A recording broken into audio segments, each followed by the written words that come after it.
Hi everyone. I was told I had 30 minutes, but it's already 29, so we have to rush through. I'll try to make it. But I was asked to come from Ukraine here to essentially give you an express ticket to the front line of defense technology. I was also asked to make sure you understand the importance of this moment in history. You, the founders, investors, corporates, students, the private sector in general, you have a huge role to play in building the next chapter of resilience for Europe. But before I start, I want to share with you a thank you note and an apology. So, thank you, Poland. You are the best neighbor, brother, partner, guardian angel to Ukraine. Thank you. We are busy living in a war zone, but trust me, your efforts are noticeable. We think of you and we will never forget. And I need to apologize because I'm not wearing a suit today. It's not lack of respect for this wonderful audience, but it's deep respect for those who switch from suits to military uniform. And I'm here today, and you're here today because of those people, the teachers, the professors, the doctors, lawyers, executives, the accomplished people who are in military uniform today in the trenches holding the line for all of us. So, now that I got those two things done, let's get to business because we have a lot of information to cover. I thank Poland. Thank you, Bogi, for inviting me. You're wonderful. Let's get to it. So this is how it started, folks, okay? The metrics when the war started were scary for Ukraine. I went to have a conversation with, back then, the Commander-in-Chief of the Armed Forces of Ukraine, General Zaluzhny. And he said, Eveline, look at these metrics. When it started, the Russian army was about three times the size of the Ukrainian army, 4 times the artillery, 3 times the armed vehicles, 4 times the number of tanks, helicopters and aircraft. I mean, I'm not even going to get there because they had complete dominance of the airspace. Spending 10 times more. So look at this. We did not have a chance, he told me, unless we work under a completely different doctrine. We needed to rethink everything. So General Zaluzhny told me, get busy. Your homework is to robotize the front line. And by the way, make sure you bring also autonomy to these robots because we don't have the people to be piloting all these robots and navigating them on the front line. So I had homework to do. Not only me, but the private sector in general needed to roll up its sleeves and go to war. And that's what we did. So now I need you to forget everything you know about winning wars and how to design, procure, and deploy military equipment because you're going to enter a different war zone here with me, okay? And this is the war zone that you're going to be with me. This is the kind of metrics, the secret sauce that's keeping the line for all of us, right? More specifically, 3 examples. On the first column here, we have a simple FPV drone, first-person view drone, that costs $1,500, taking down a Russian tank that costs $1.5 million. That's a 1 to 1,000 cost ratio. On the middle column there, we have deep strike drones going in waves of 100 to Russia, inside of Russia, to take the oil refineries that funds the war. To take those drones down, it's extremely expensive if you use traditional systems. The specific math there, those numbers, I actually took it from Israel. As you may remember, when Iran decided to attack Israel with Shahed drones, it cost Iran about 80 million because they were using Shahed that cost about 50 to 100K each. To defend Israel, US and Israel spent 1.5 billion. That's just not sustainable, right? Well, we use that kind of math against Russia. You know, we use those 50 to 100K drones to go after extremely expensive oil refiners in Russia, and it's hard for them to keep track of such attacks, and guess what? We've been extremely successful there. Same thing with the Black Sea, right? So what we have is Ukraine designs missions of $3 million group of drones, small boats, that go after the Russian ships and take down a patrol ship that costs $65 million. And as a result of that, Ukraine has essentially taken out of commission the entire Russian Navy. They are hiding in the Bay of Sevastopol, right? And they use helicopters to patrol the Black Sea to make sure those drones don't get into the bay. Well, guess what? Ukraine innovates again. It equips those sea drones with missiles and takes down the helicopters. It's the first time in history that anybody tried to do that successfully. So it's happening with a country, Ukraine, that doesn't even have Navy equipment because all of it was taken by the Russians when they invaded Crimea in 2014. This is the kind of math that is keeping us in this war successfully. But how did we get to these metrics, right? We needed to have a revolution in product development and production. More specifically, as I said, the private sector jumped in and funded the innovation. It didn't wait for the government and the military to do its traditional procurement, development, and deployment of weapons. It just created a whole other swim lane of innovation that was deployed to the front lines directly. So through crowdsourcing campaigns, they funded these innovators, they told them what to do, they had communications with the military units, what do you need? Okay, let's get to it, let's find the innovators. Everybody got mobilized, the entire society got mobilized, myself included. I was not in the military, I was not doing anything related to defense prior to this war. I understood I had a mission, to save Ukraine. So I switched to defense sector, together with, millions of people in Ukraine. So we did what we know how to do. Commercial off-the-shelf components were used, open source software to design systems based on those. Forget about military grade, forget about certification, regulations, none of that. We had our own swim lane without that, right? And it was very important to bring that to the front line at rapid speed and low barrier to entry. So I hear that in Europe, if you want to, for example, test a drone, it takes you months to book and a lot of money to pay for certain permits. It's essentially impossible, and a lot of restrictions. You cannot fly this way or that way, not this many kilometers, and you cannot jam it. I mean, in the US, you can even go to jail for jamming things, right? Well, in Ukraine, guess what? We have testing grounds all over the country. In Kiev, around Kiev, we have dozens, and the founder can simply, the night before, call and book that testing range and say, look, I'm coming tomorrow, and cost you zero, nothing, okay? The next day, you call the military units representatives and say, hey, show up, I have a new thing for you. Or you call the military cluster agency, Brave One, they bring the military representatives, you showcase, however many times, and then it's ready for combat, you give it to the military units, your prototypes, 2 weeks later, they give you the feedback. So that's the entire cycle, okay?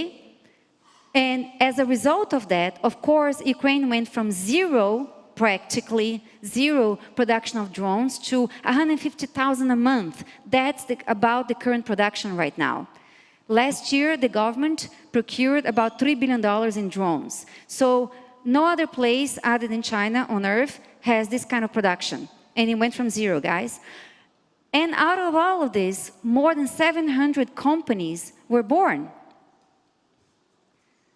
New capabilities were brought. These capabilities, the drivers for this new innovation were essentially sovereignty. Ukraine needed to own its stuff. It could not rely on partners with their own political agendas, okay? So I hope Europe is paying attention to what's happening in the last month and understands also that it needs its own stuff, okay? It needs to have control over its own technology. Same with Ukraine and production. Cost was essential. So it's not just sufficient to innovate, but it needs to be at dirt cheap cost because we don't have infinite budget. Performance, of course, there's no hiding in Ukraine. If your product doesn't work, well, guess what? We know right away because there's a combat zone that you will use their product there. If it doesn't perform, it's going to be shameful. And it costs lives, right? There are no shortage of stories of, for instance, the US DoD procuring solutions that if it goes to the front line, it's not going to perform. I mean, it hasn't. So there's no shortage of those stories, of procured weapons that don't work in combat zones. Not the case for Ukrainian weapons. Speed of development, we talked about it. There's a war to win, so you cannot afford more than weeks development cycles. Speed is very important. What kind of capabilities were developed in the last 2-3 years because of these changes, this revolution in product development and production? I just listed some of them. It's not a comprehensive list, but they were very meaningful. ISR drones, reconnaissance drones. The front line now is completely transparent. Real time. You have visibility into everything that happens there thanks to a wide catalog of different types of reconnaissance drones. Strike drones, replacing artillery. Deep strike, we talked about it. They are replacing the cruise missiles. This is all at a fraction of a cost, right? Then the naval drones, we talked about it.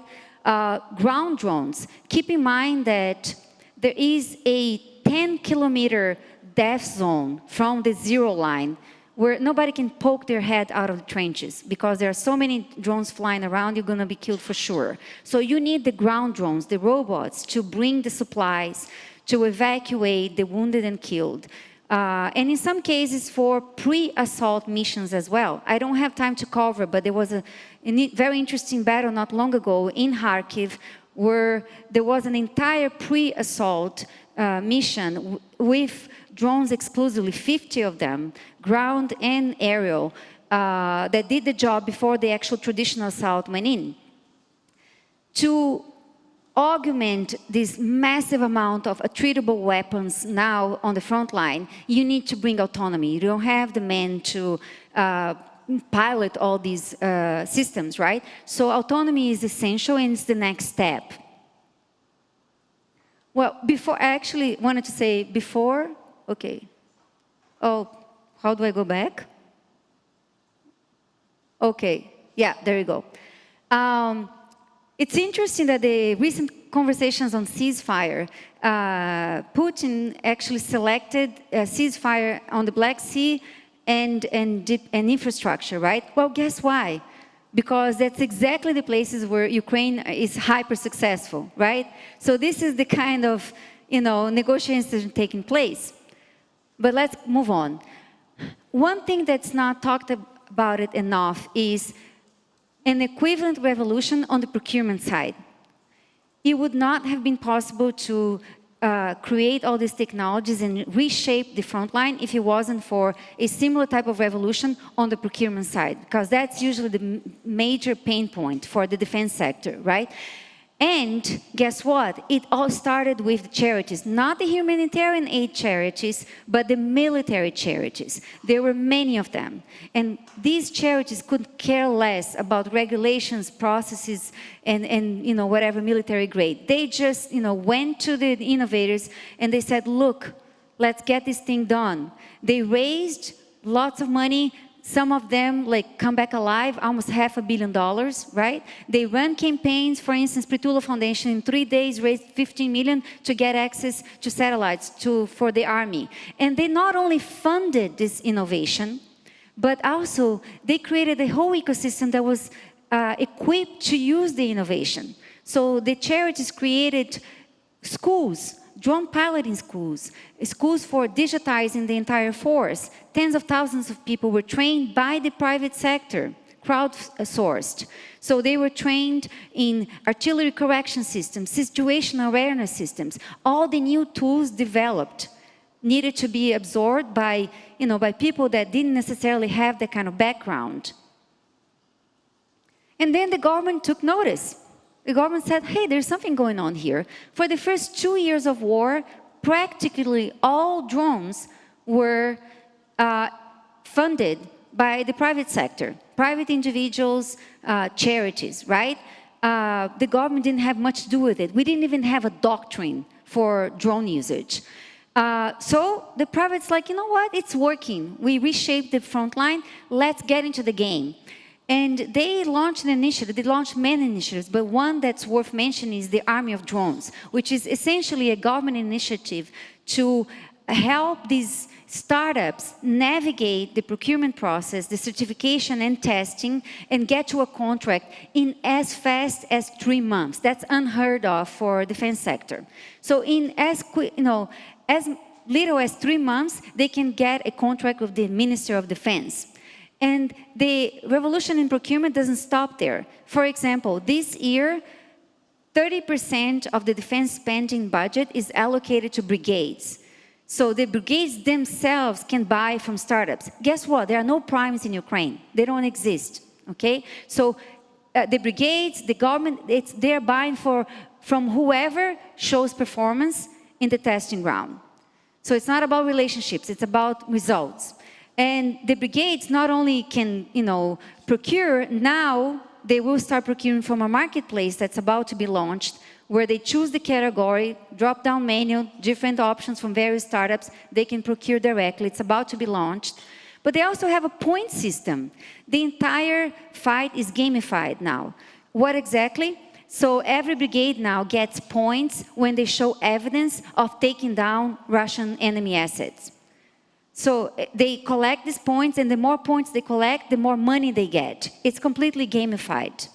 I, for instance, a couple months ago, went to visit the top performer in this gamified system. It's a unit, secret unit from the National Guards. And they told me, look, we started with this gamification, like, army-wide, and we were not first place, and we were confused. And why is that? Well, because they forgot to collect points for the Russians that they were killing. And guess what? They're worth something, right? So the moment they started to collect points for that, then they took the first place. How did they do that? A unit that's only 1,300 people, they have groups of 8 people every 10 kilometers throughout the entire line and some overhead. And they told me their metrics, every week, only these people, they take down only with drones, they kill 350 Russians a week. Okay, so that's how effective they are using new weapons. These are the metrics that we use today. Okay, I also want to comment on the revolution in procurement being done by the international governments as well. Some of them are, worth replicating. They're fascinating, and I hope as Europe rearms, it uses some of these successful examples. One in particular, there's this thing called drone coalition between countries. They basically got together some funding to buy drones for Ukraine. About 8 months ago, the UK government announced an RFQ to buy short-range strike drones. The technical specification was crazy. Almost impossible to reach when it came to the combination of range, payload, size of the drone. But guess what? 261 applications they received. People went nuts trying to iterate, to innovate around those technical specs. And they shortlisted 15. They took these 15 for testing in Latvia, and then in Ukraine, they selected 5 winners. And one of them happens to be a portfolio company, signed a contract with them for the delivery of 6,000 drones. That's tens of millions of dollars. That's very meaningful for a startup. It was completely objective and based on the results under a spec. This is the kind of example we need to replicate over and over again for all of Europe as it builds its resilience.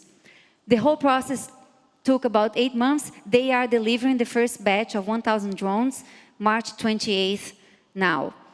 And the same type of RFQ process is being used for other gaps such as finding an alternative to Mavic Chinese drones, interceptors, and autonomous strike. Okay, so if you are an innovator out in the crowd and you're thinking, what do I do? How can I have an impact? How can I get into this sector? You know, here are some pointers. So I got these urgent needs for Ukraine straight from Brave One, which is again the military cluster. So we need right now more missiles, anti-Shahed solutions, lasers, naval drones, drone swarms, autonomous strike, Mavic alternatives, drone carriers, counter gliding bombs. Gliding bombs have been devastating for Ukraine, okay? We need to have a system that counters them. And guided munition. 3 years into this war, we still don't have guided munitions. Come on, we have to do this, okay? On top of that, more like long-term, okay? Because of the new nature of the war, using treatable weapons, lots and lots of them, we need to have innovation in components to localize them, in manufacturing and materials, to be able to continue to drive the cost down. And that goes to the corporates out there. This is an opportunity for you. You have the experience in large-scale production. We need the components. So from whatever you're doing, radios and etc., you need to switch to the defense sector or create a new arm. And of course, space. It goes without saying that we need a competitor to Starlink, okay? So, as I said, you know, General Zaluzhin told me, look, you need to not only bring the robots, but you need to bring autonomy to them, right? So I just wanted to feature one particular company in Ukraine called Swarmer. I went to the testing ground of them and they showed me how they do it. Based on data sets that they collected, they were able to train models that essentially do the following. Press one button, recon drones go out, assess the enemy, come back and tell the strike drone go out and bomb these certain spots, right?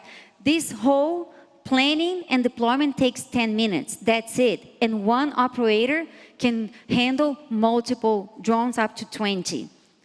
If not done this way, if done like it is today on the front line, you need 9 hours of planning and about 8 people. It's just not sustainable. We need to have this level of autonomy across the front line. I talked about components and localization. On the left side here, this is what it looked like in 2023. The anatomy of a drone in 23 was basically all Chinese components, right? Can we trust China? No, we cannot. Don't be naive. So last week, an Ukrainian company called Viri released its first batch of 1,000 drones completely localized entirely of Ukrainian components. The same has to be done in Europe. Europe has to own its own components. It has to build weapons based on its own components. So, as Churchill said, don't let a good crisis go to waste. So, what's happening in Ukraine is tragic, but there is something to be leveraged for building resilience in Europe. I only threw a handful of examples there on the slide. Trust me, it's not comprehensive. It's just a little bit of the enormous amount of activity and integration that is happening with Europe. So, for example, one way to transfer all the knowledge, the technologies, the learnings that we have in Ukraine to Europe is to establish production in Ukraine. Soon, 1 million people will come back from the front line. Guess what? They're trained. So they know what they're doing. So these companies are establishing production in Ukraine. Quantum Systems is a German company, drone company. Rheinmetall is also German. Kongsberg, Norwegian company. Look at what the president said. We are now establishing a company in Ukraine. We are looking for a joint venture. The first priority is increase missile production of our air defense system in Ukraine based on Ukrainian technology. Other way to transfer this knowledge is co-development, right? You have companies like Strider, it's a portfolio company from the US, working with the 3rd Assault Brigade, one of the most progressive brigades in Ukraine, to co-develop a ground drone with an automatic turn on top, and they have co-shared IP. So these are the kind of partnerships that you need to immediately transfer that knowledge to Europe and the US, but more Europe, please. So Babcock. Babcock has a partnership with an Ukrainian company to develop the alternative to Storm Shadow, the missile. Alterion entered a joint bid for the DIU in the US with an Ukrainian company for a long-range prototype. Alterion is a flight controller company. Helsing is an AI company. It bought Ukrainian drones and ground stations to enter a bid for the Bundeswehr in Germany. So there are dozens of examples like that on how these integrations and joint ventures and partnerships are going to help Europe a ton. So, if you were a defense founder prior to this war, your life was probably miserable. Let's be honest, okay? You were dealing with horrendous procurement cycles. You probably had to go through primes to get any chance of a contract. You were probably looked like weird by other people, like you were like the creepy ones doing weapons that kill people. And you were probably a prey of corporate development arms of large defense companies that were waiting for you to become that zombie company that has no contracts and finally acquire you and take you off the market, right? So that was the life of a defense founder prior to this war. Hopefully, it's a new chapter for defense founders, completely new chapter. So there is a whole flood of talent jumping into defense. The most brilliant people are jumping into defense, and they're being well funded. Just this last quarter, okay, this first quarter of the year, I had 2 companies in my portfolio being preempted, investors chasing them, and they closing rounds because that's the kind of like race, to the finish line that's happening in defense. These are just some of the logos. It's definitely not a comprehensive list. There's a lot of capital, that's my point. But you're not doing that because of the capital, because of the financial rewards which you will get. You're not doing that because of the hype. I want to close the presentation with, I have a lot of pictures and testimonials and videos, just a couple of pictures here of 2 of our portfolio founders. On the left side here is the founder of Bunter, the 2 founders of Bunter. One of them is the CEO and also an operator for the intelligence agency. He is deploying his recon drone on the front line himself. On the right side is the founder of Zvuk, acoustic sensor. He happens to be taking a break from his military service here, and he's here today, probably in the audience, installing himself his sensors on a cell tower in the front line. They literally go to the front line to get their job done as a defense founder. And they do that because they know that's what it takes to defend democracy. Thank you.